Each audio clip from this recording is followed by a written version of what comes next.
Hi, this is Matt Witte from William Raveis in Andover, and I am with Debbie Lucci, who runs her own team at William Raveis in Andover as well. And Debbie, what will we be talking about today? What's our hot topic? Is it time to switch brokerages? And it kind of gave me this flashback. I remember when we used to be Prudential, Howe and Doherty, and there was Doug Howe said to me, I think this agent is thinking about leaving. Can you talk to them? So I went up to the agent and I said to him, you know, what's going on? And he said, well, I'm just not doing that well. And I said, well, is that your fault or is it the brokerage's fault? I mean, whose fault is that? So I think that comes down to it sometimes. Is the brokerage or the team giving you what you need? And if they are, then it might be you. Right? Yeah, yeah. It's a little, let's say, a little bit of self-reflection Exactly.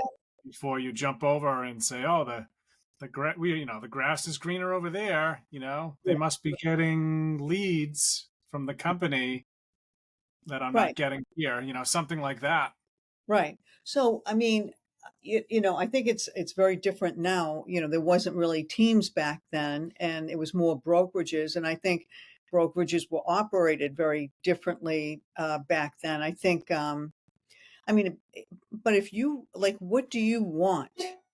What do you want out of a team or a brokerage that you're not getting? Is it training? Is it leads? Is it mentorship? Is it admin support? Is it marketing? What is it? You know, and Yeah. and I think you and I are both recruiting at this time to grow our teams, and may Hmm. the best woman win, Matt. So We know who that's going to be. but I think it comes down to if you're not happy where you are, what is it that you're looking for? And just don't switch to switch, because I do see a lot of people, they switch brokerages all the time. And at that point, what happens is it's really probably not the brokerage. It's really just probably them. But, I've really been at the same place between Prudential, Howe and Doherty and William Raveis for like 26 years. So, Yeah, yeah, totally. But it's a good point though. Think about this: if an agent's going to switch, if they meet with you, since you brought it up, and they meet with me, and they meet with Peggy, and they meet with some other unnamed teams in town, my guess is they are not going to be the same. These yeah, teams are all so different, and we all offer different things and have different advantages and maybe disadvantages, and I think it's one of those things where they should be treating it almost like a listing appointment. it's true. And then, how does a team run differently than a brokerage? Do you want to be a single agent with, tons of freedom, you know, or do you want to be on a team and you may have to be more accountable because you're getting leads and you're getting a lot more support. So you got to expect that it has to be, you know, the team's not going to give you leads if you're just going to take off to the beach for a week and not let anybody know, I mean, so you have to be a little bit more accountable. So I think it comes down to what you want, and there's Yep. all different levels. Your team runs very differently than my team runs, Mhm. and, but I think it depends on what you're looking for. I'm under the firm belief that I hate paperwork.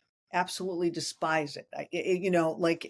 What would take our admin 5 minutes to do, I'll be sitting there for 30 minutes fooling around with it, trying to upload it, swearing at the copy machine, the whole thing. Yeah. So, I'm much better off if I have admin support, and the agents on my team have admin support. So my theory is, as I run my team, is if they have full admin support, what happens is they should be able to go out and sell more. So they should be able to make more money. So that's how I kind of run. Yeah, and I don't know anybody that's ever called and said, "I'm looking to do more paperwork." I really enjoy dot loop and files. You know, no agent I've ever met enjoys that, and you're preaching to the choir because I can't stand it. I will say this though, and I know I shouldn't be doing this. I do like the marketing. Shout Mhm. out to Adam on your team. I Yeah. like marketing, and sometimes I think I am a marketing person, even though I'm not. And it's probably should be in someone else's hands, but it's hard to let that stuff go, See, and yeah, I like the ideas. I don't like to do it. I like to just talk about it and say, Adam, can you take care of this? Because if I was doing it, you know, I mean, I'm actually going back and listening to the third episode on Chat GPT again because just like spaced out, and now I got to go back and do it again. So he's just much more equipped to handle like the high end marketing, like the tech, For But sure. yeah, so I think that that's some of the things that I like the ideas of things more like that. And I think it comes down to, I mean, do you want to be an individual agent? Do you like team support? I was talking to this woman today, and she was thinking about joining our team. And I said to her, as an individual agent, you get busy and you're listing property, and then you're getting it under agreement, and you're dealing with all that, and then you're doing the paperwork, and then all of a sudden you look up and you're like, I got nothing in the pipeline, and that's because you spent time doing paperwork instead of Yeah. actually selling real estate. So I think if you're thinking about leaving where you are, you really need to look. And it should be like a checklist of, Mhm. and they can't look at like just what's the split. Oh, Okay. such a big mistake. Yeah. Now, It's sort if of, somebody yeah, called me and says I'm thinking about joining your team, what's the split? The interview's over it's over. because they don't get it. Right, they don't get it, and, what happens is I've seen different people, they have, like, these super high splits, but they don't sell anything because they get no support, there's nothing, so nothing times, 100 whatever they get offered is still nothing. So I Exactly. think that, yeah, you gotta take that in consideration because I think if a place has leads and you can rise up in a split and they can show you how to do your own business and they can help you with admin and marketing support as far as give you that so you can sell more. I think you're going to make way more Yeah. than a place that has no support at all. And they say, I call that like fake admin help. It's just people that sit at the desk, but they really don't help you with your admin work.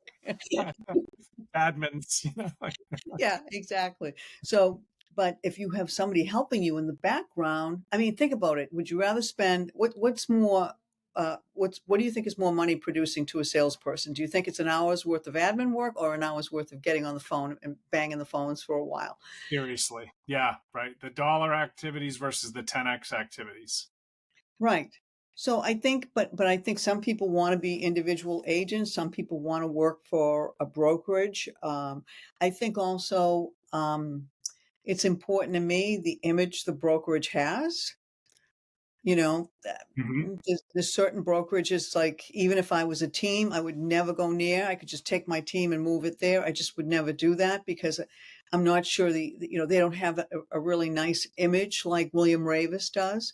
Yep. So that's something to consider too. So it's not just what they give you, it's also the image they have. Totally, and speaking of that, it's not always a struggling agent that has to be looking to switch brokerages. I was doing pretty well for a single agent at a independent prior to being at William Ravis, and I had met with Maureen Hines, our office manager, 2 years before I actually left.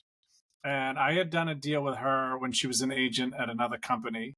I had done a deal with you. I had done a deal with Chris Doherty, and Kathy Searier, Mhm. Kyle, and I thought, and this is true, I thought, geez, everything was done right. And that doesn't mean we always agree on everything, but it was always done right. And I felt like I'm gonna be walking into the best office and I'm the worst agent. And that is a big deal. You know what I mean? When you walk in and you're like, I'm the worst agent in this office. And it's a true story. I never And thought of you that way. what's that? I never thought of you that way. Like, you're too nice. But I'll tell you, it's the office culture is important because the office that I worked at prior, I would walk in and nobody would be there except for the admin, and there's no infectious vibe of the office. It wasn't like a buzzing place to be. Yeah, and I think you like that kind of challenge when you're in, like what's going on. You like that, I can't imagine, if I didn't have other brokers in my office kind of, pushing me along there during the years. Everybody needs a kind of good like little challenge. Yeah, I think you and I have a little competition going now. It's yeah, not really spoken about a lot, but we I know. I feel like you make me want to make more phone calls. Well, I know you make me feel the same way, so it's a win-win. So, It is and a win-win. yeah, so I think you need that kind of culture going on in the office. And I have been offered office space from other companies, and you walk in, I mean, and there's nobody there, and there's nothing it's just like, I mean, I don't Yeah. know.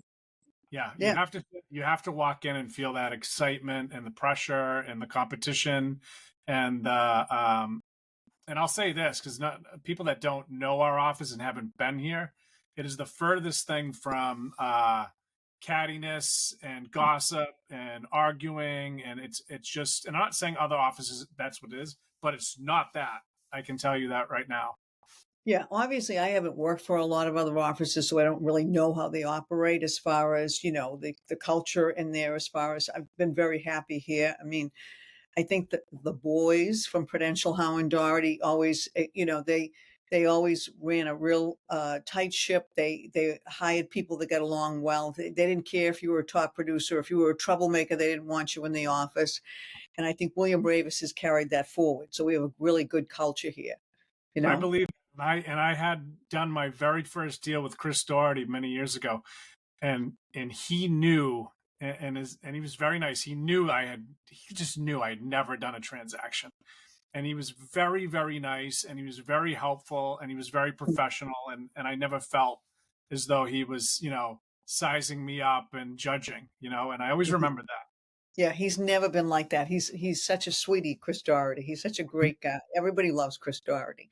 Yeah. You know, but I think when you're thinking about switching brokerages, there's a lot of things that you need to ask yourself. And I think the first question you need to say is it me? Am I going to be better really somewhere else? Because you know what? When an agent looks at a team or looks at a brokerage and says, I need this from them, more from them. It's their fault. I think, I mean, the brokerages can only do so much. Teams can only do so much if the person's not motivated to do it. So you really got to look in the mirror and say, am I motivated to do this?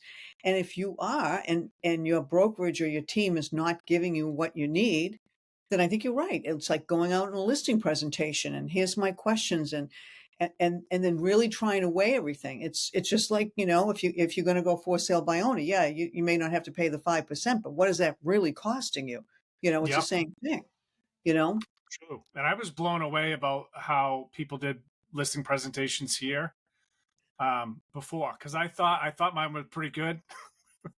And I'd be embarrassed to show people on the podcast what my listing presentation skills were prior.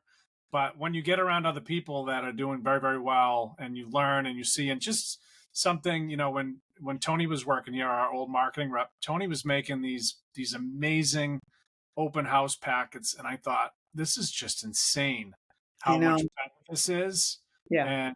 And they're not all the same. Not all brokerages are the same.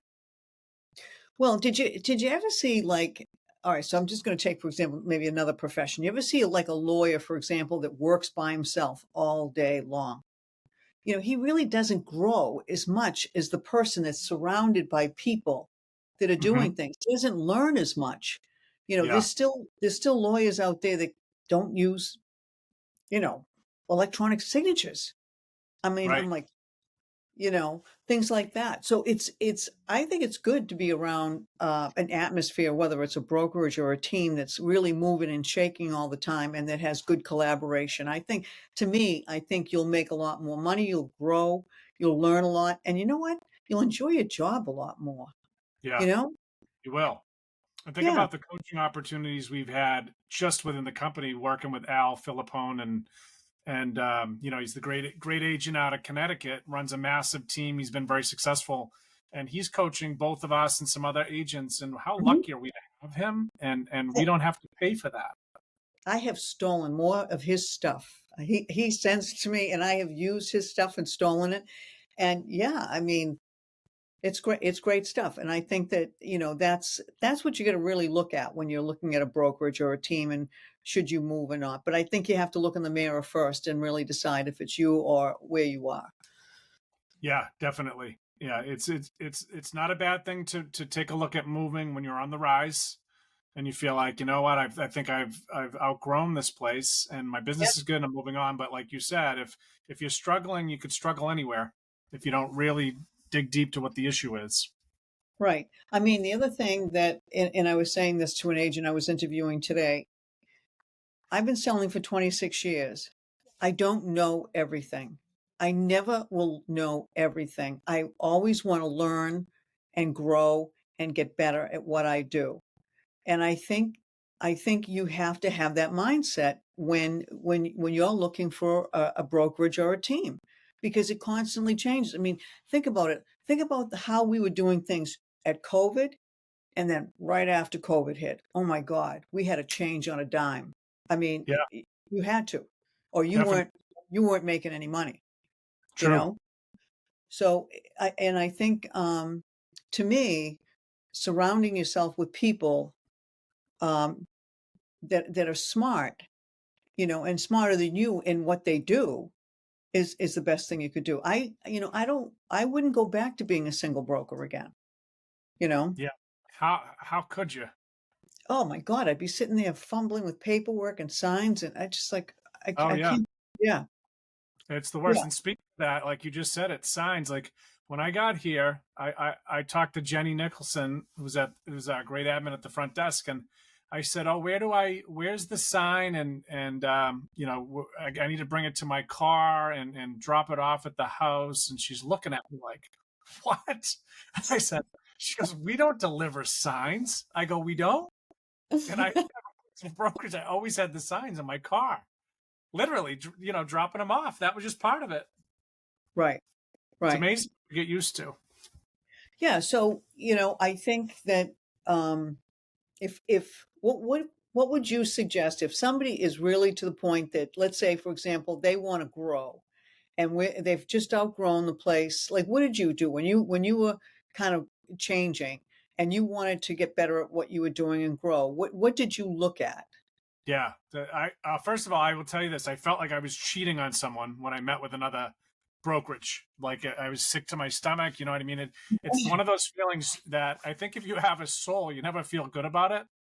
And I remember meeting with Maureen, like I said, 2 years prior, and then I met with her a year later, and then I called Val Previtt because Matt Previtt had done some work for me, the great general contractor. So I felt like I can meet with Val and get different perspectives from an Yeah. office manager and just a regular realtor. Hmm.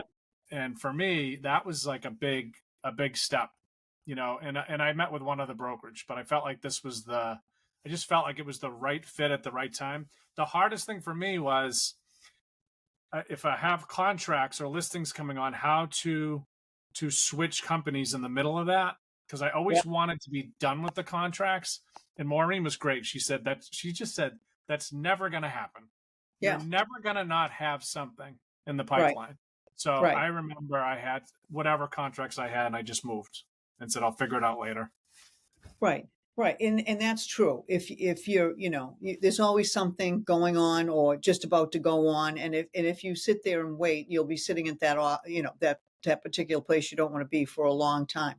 So, I've been recruited over a few places. They stopped recruiting me at a certain point, but uh, Big mistake. so, but I have been recruited by I think about 4 or 5 different offices, and I just I didn't I think the main thing that I love about William Raveis, this particular office in Andover, and I know it sounds kind of corny, but I can do everything else. I can't change the people in this office. Hmm. And I like the people in this office, you know. Hmm. My team is pretty much, self-contained because we several agents, probably like 8 or 9 on the team now. But everybody is very easy to get along with in this office. Maureen is very reasonable. I love Rosie, always love Rosie, you know. So I think that it makes you want to come to work and do a good job. You feel like you have that camaraderie. And I don't know about you, but like we have our own CRM program. Like I really don't wait around for the brokerage to do everything. I've never been one of those people. I've never expected, well, I work, for the brokerage, they owe me, blah, blah, blah. I've never been one of those. I'm sort of more like, what's new, what's going on? Okay, let's see if we can do this. So we have a great CRM program. I know you do too, Yeah. that you want for your team members. And I think that's extremely important. And Yeah, I we love have it. I love the tech and new things that come out, and I have to try to control myself from not locking into any long contract of any new toy. right, exactly. And then one of the things that I think I love the best is with the team that I wasn't getting from just a plain brokerage as a single agent is I was learning so much from different team members. I mean, people think that everybody learns everything from me all the time. I think we learn from each other. I have certain strengths. I mean, you have Adam used to be an actor. So he can take a script and roll it right off his tongue. I'm like, can I practice this like 25 times before before I do this? He just rolls it right off. He's Yeah, smart. right. And he likes interviewing new agents. He loves training new agents. He's great with scripts. Um, then you got Christine, who's great. Christine and Carla, who are great admin. They work very, very well together. And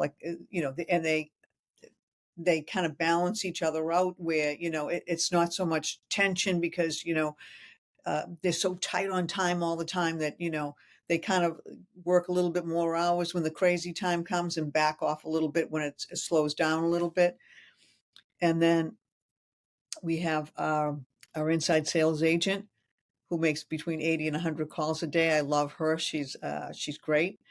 And she's great. And then we have different team members that you get the young ones that look at marketing a little bit different. Okay, they're more edgy and the newer look, things like that. And I kind of look at them like, okay, this is great. Let's bring this on. Or have you seen so and so, Debbie? He's doing this. And then you take Joanne D that used to work for North Shore Magazine. I can put an ad in front of her and she'll say, let's do this with it or position it here or things like that.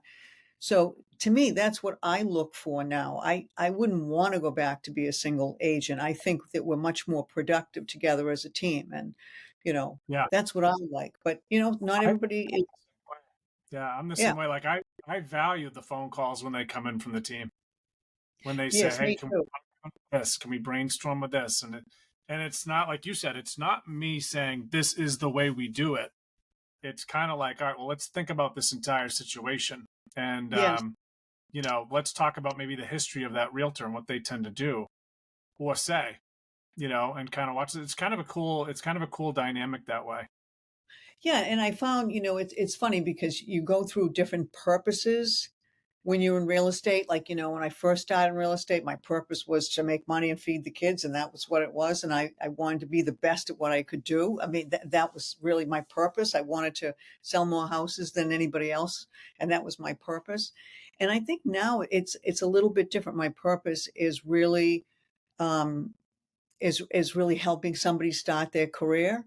And if they're motivated, see them take off, and that gives me a high. And how can I help them as far as what do you need to get out there? It's like, what do you need for battle? Let me get you the guns and the knives for you. And let me, and it's a different high for me. So when they go out, they're extremely well trained, they're extremely capable, they have everything they need.